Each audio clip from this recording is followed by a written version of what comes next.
Salve, salve rapaziada, muito bom dia, boa tarde, boa noite, seja lá a hora que você está acompanhando mais um vídeo aqui no canal Henrique Eck.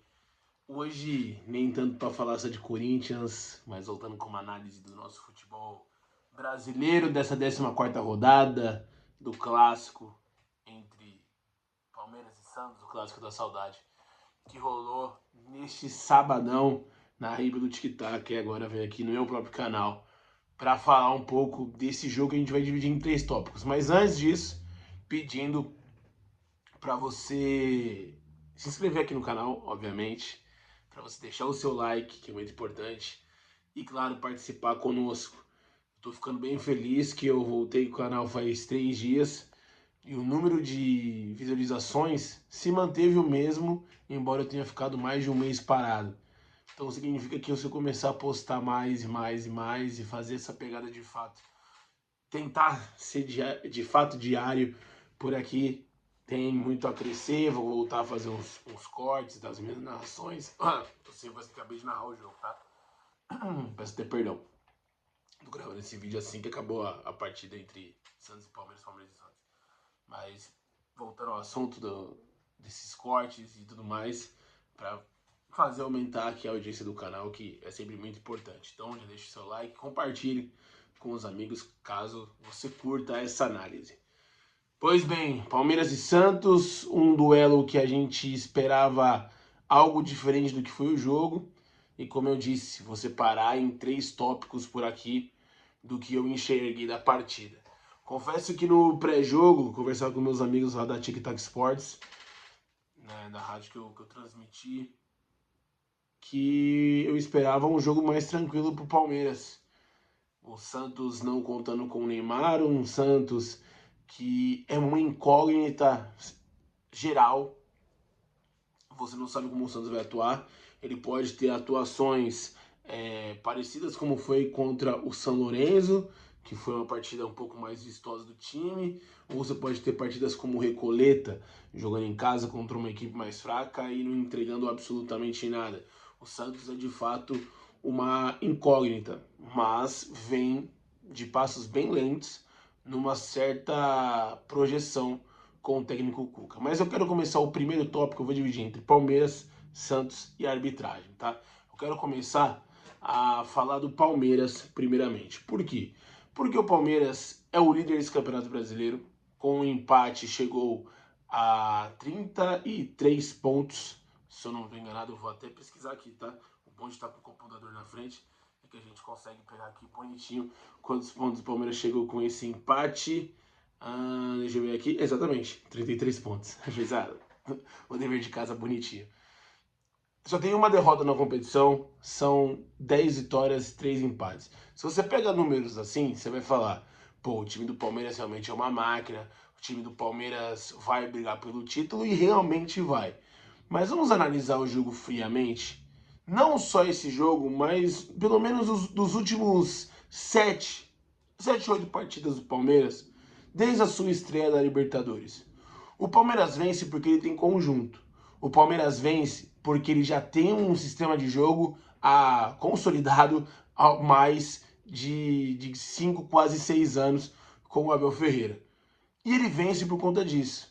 Ele vence porque ele tem sim peças muito importantes, peças que sobressaem ao cenário nacional, que é o caso do John Arias, caiu como uma luva nesse time do Palmeiras. O Andreas é muito bom jogador.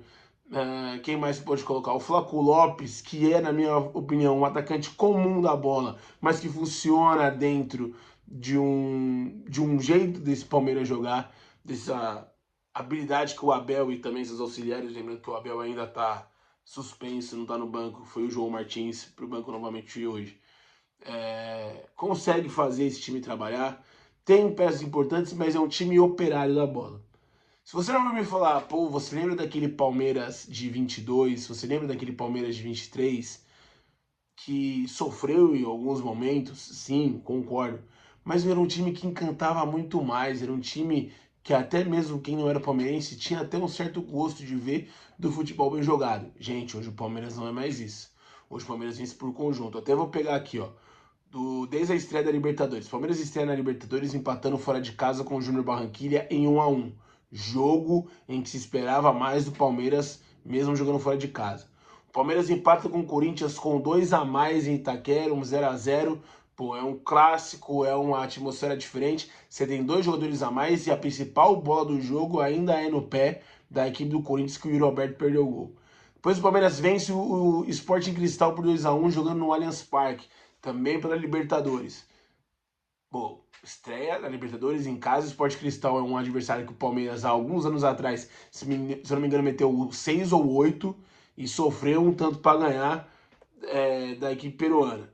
Depois só 1 a 0 no Atlético Paranaense. Vem o jogo da Chapecoense, que é um 3 a 0 que o Palmeiras não vou falar que sobra, porque também esperei um pouco mais, mas é um time de Série D, Série C. Bragantino fora 1 a 0, um empate com o Cerro e hoje mais um empate com o Santos. O Palmeiras é um time de ganhar jogos apertados. O Palmeiras é um time que, como eu disse, vence pelo conjunto e por acreditar ainda, é claro, no trabalho do Abel e dos seus comandados. Mas achar que o Palmeiras vai nadar de braçada no Campeonato Brasileiro, sim, tá nesse momento a 7 pontos do segundo colocado. Concordo, tô com vocês. Mas que é um time encantador, que vai de fato, vai pegar o Flamengo hoje e passa o carro. Eu vou falar mais, que vai pegar o Corinthians hoje e passa o carro. O Palmeiras pegou o Santos hoje e não conseguiu passar o carro. Um Santos sem Neymar, um Santos cheio de problema e o Palmeiras não consegue passar o carro. Muito pelo contrário, o primeiro tempo é inteiramente do Santos. Inteiramente do Santos, mas eu vou falar disso no bloco da equipe santista. Para fechar aqui o Palmeiras, eu pergunto para vocês, em que momento vai virar essa chave? Será que vai ter algum momento da temporada que o torcedor do Palmeiras vai ter vontade de assistir esse time novamente? Porque eu não vejo. Eu de verdade. O Palmeiras está naquele modo automático. O Palmeiras não engata nem a quinta marcha e também não desacelera. Ele tá aqui, ó. Velocidade ali 80 por hora, tá bom, tá na pista. Precisa ultrapassar, não precisa ultrapassar ninguém. Vou manter aqui a minha linha de trabalho e vamos embora. Eu acho que para um time e para a estrutura que o Palmeiras tem é muito pouco. Poderia fazer um pouco mais e um pouco melhor, sem dúvida nenhuma. Muda a página e vamos falar de Santos Futebol Clube. Se por um lado o Palmeiras me decepciona, o Santos já me começa a acender um sinal de alerta positivo. E como eu fiz do Palmeiras, vou falar aqui do Santos também. O Santos tem uma vitória importantíssima contra o Atlético Mineiro, isso no dia 11 do mês passado, que de fato é a última vitória da equipe do Santos. O Santos que depois do jogo de hoje só vai voltar a jogar na terça, né, contra o Recoleta fora. Jogo que também não deve contar com o Neymar, que é mais um tópico dessa parte do Santos que eu quero falar. A última vitória do Santos, então, é contra o Atlético Mineiro no dia 11. Depois ele tem um empate com o Recoleta, que é uma linha para baixo de se esquecer da história do Santos no dia do seu aniversário. Uma virada de 3 a 2 pro Fluminense que você fala, cara, não é possível, não vai dar certo. Um empate em 0 a 0 com o Curitiba na ida da Copa do Brasil. E aí já começa, para mim, a enxergar o Santos com olhos um pouco diferentes. Eu estou falando que, é a salvação, o Santos achou um jeito de jogar. Não, mas é algo que pode despertar o torcedor, dá para brigar um pouquinho acima do que nós estamos esperando. E por incrível que pareça, desses 3 jogos que eu vou falar agora, 2 estavam sem o Neymar. Tá, vamos lá. O 2 a 2 contra o Bahia, em que, claro, pela circunstância, o Santos abre 2 a 0 no primeiro tempo, faz o primeiro tempo de gala e o segundo toma um empate, você vai falar assim, cara, esse time não vai voltar a ganhar, que loucura, puta que pariu, sabe? Complicadíssimo. Mas você via que o time achou um padrão de jogo sem a sua principal estrela. Você pega o jogo do São Lourenço, que o Santos sai atrás do placar, mas consegue um empate já com o Neymar, e o Neymar também foi muito importante nesse jogo, é inegável, mas o Santos consegue acender uma chama e se tentar se manter vivo na Sul-Americana, Eu gostei bastante dessa partida do Santos e hoje, na minha opinião, desde a vitória contra o Atlético Mineiro, foi o melhor jogo do Santos. Hoje eu falo ontem, né? Eu falei hoje porque eu estou gravando logo após terminar Palmeiras e Santos, mas esse vídeo está sendo postado meio-dia do domingo. Então ontem, o Santos fez o melhor jogo para mim desde a sua vitória contra o Atlético Mineiro. O Santos anulou o Palmeiras. O Santos jogou muita bola, pelo menos até os 15 minutos do segundo tempo. 15 minutos do segundo tempo, só deu Santos. O Roleiser está, assim como o Garro no Corinthians recupera o seu bom futebol, o Roleiser começa a dar sinais também de voltar a ser aquele Roleiser da época de Estudiantes. E, cara, centralizado, armando o jogo, ele teve um erro fatal. Não sei se já estava 1-1 ou ainda estava 1-0, podia matar o jogo. Em vez de ele abrir um passe na esquerda pro Barreal, que entrava sozinho, ele tentou dar um 3 dedos pro Gabigol do outro lado. O Gabigol já bem marcado, 3 em cima dele, acabou puxando e batendo em cima da marcação. O Barreal tá do outro lado sozinho, mas assim, o Roleiser ditou o ritmo do meio-campo do Santos. Ditou o ritmo do meio-campo do Santos.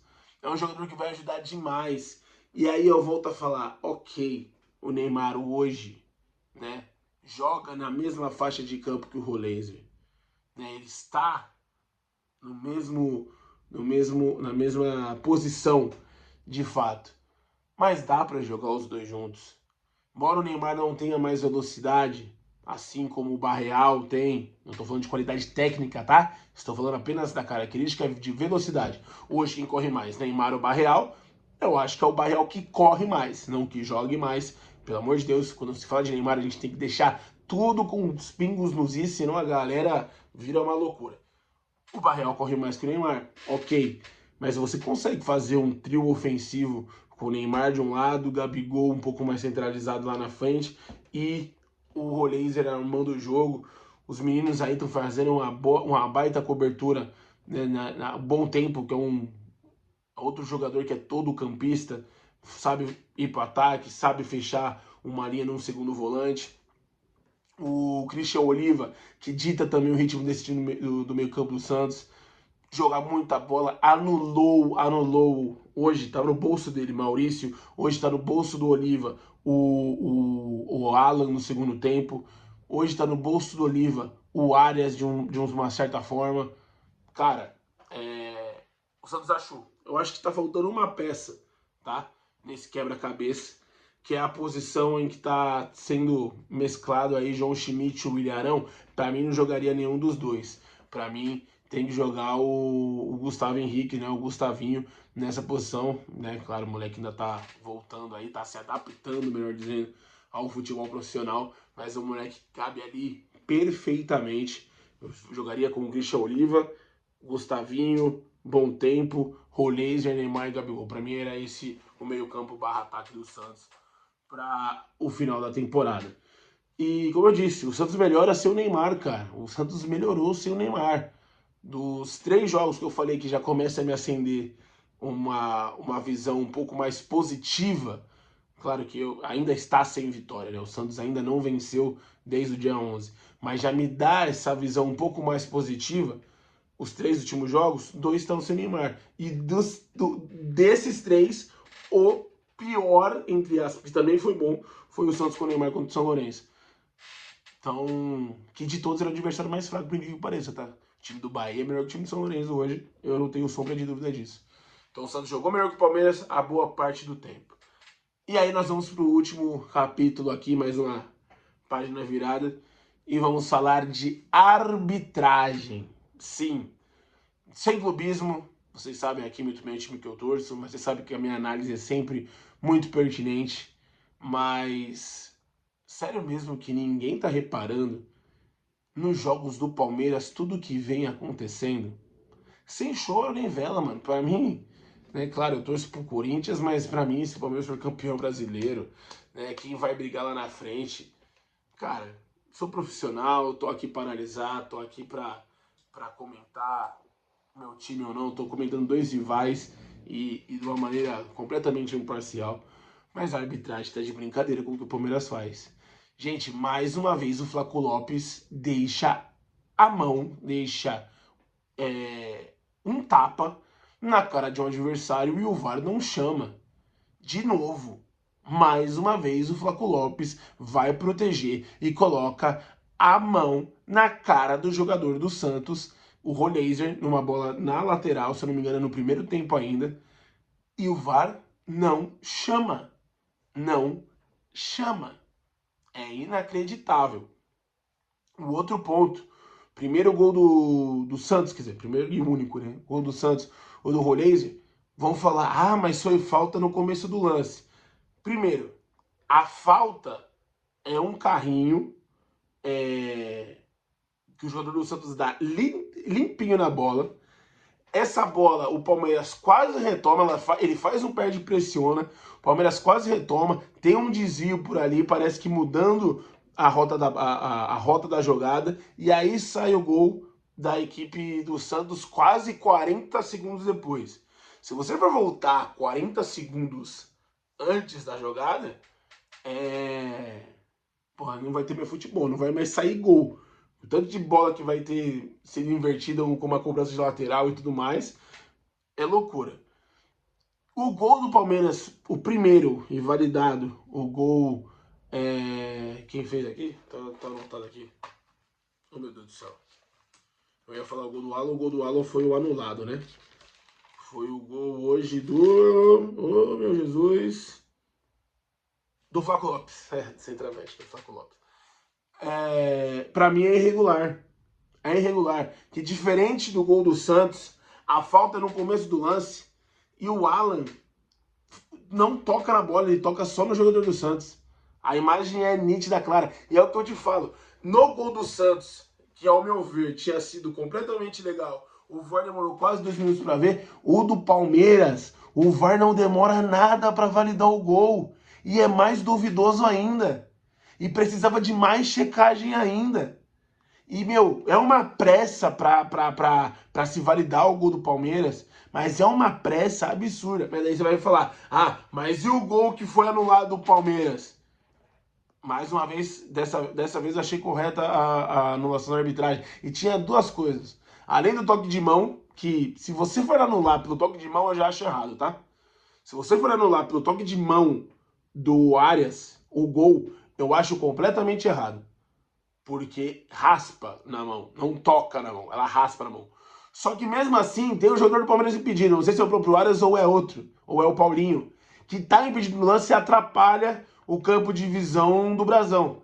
Então esse gol poderia ser anulado de duas formas. Se anularam pela mão, porra, eu tô aqui de peito aberto falando, pela mão eu não anularia. Anularia pelo impedimento e o impedimento que a ação do Paulinho traz pro Brasão, que a bola vai praticamente em cima dele.